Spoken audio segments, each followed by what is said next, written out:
perempuan yang mengguris bulu alis di wajahnya dan wanita yang meminta untuk dikuris alisnya. Jadi lebih fokus kepada alis, karena umumnya kadang-kadang orang ingin mengubah wajahnya dengan cara mencukur alis itu, makanya dilarang oleh Nabi SAW. Dan subhanallah, ada penelitian dari medis Islam, yaitu beberapa penelitian diadakan di Mesir. Itu bulu alis mata, kapan dicabut saja, kita tidak bicara masalah tato sampai dicukur habis kemudian digambar, dicabut satu saja itu sudah bisa berpengaruh kepada kebutuhan mata,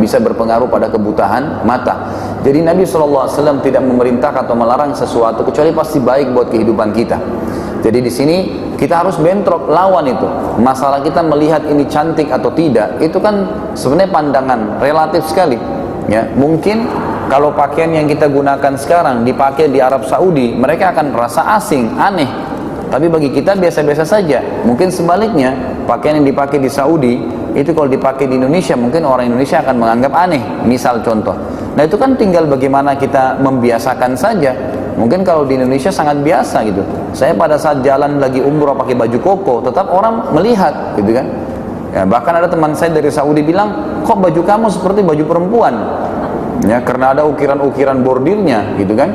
Mereka kaget karena di sana cuma pakai sauk warna putih, selesai, atau warna lain itu pun polos, gitu kan.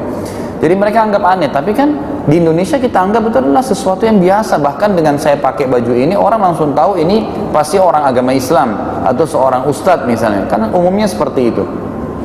Jadi sebenarnya jangan sampai terpengaruh dengan kalau saya tidak kerok alis saya tidak cantik. Itu statement dia sendiri. Sebenarnya tidak ada hubungannya dengan itu.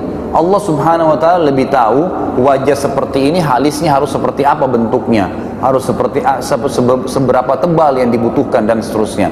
Jadi itu tergantung daripada bagaimana kita sebenarnya percaya diri atas ciptaan Allah Subhanahu wa taala pada diri kita. Ini kurang lebih gambarannya. Jadi tidak perlu untuk mencukur alis itu karena berpengaruh pada kebutuhan mata, kerabunan mata, dan juga larangan Nabi SAW. Ini hati-hati, Allah melaknat.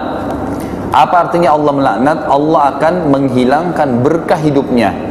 Jadi kalau misalnya orang dilaknat di makanannya, maka berarti dia tidak akan berguna makanan yang dia makan. Allah melaknat misalnya wanita yang meninggalkan ranjang suaminya, berarti dia tidak akan tenang tidur walaupun dia tidur di tempat lain, dan seterusnya. Seperti itu kurang lebih kalimat laknat. Dan ini Allah dan Nabi SAW melaknat orang yang mencukur alisnya.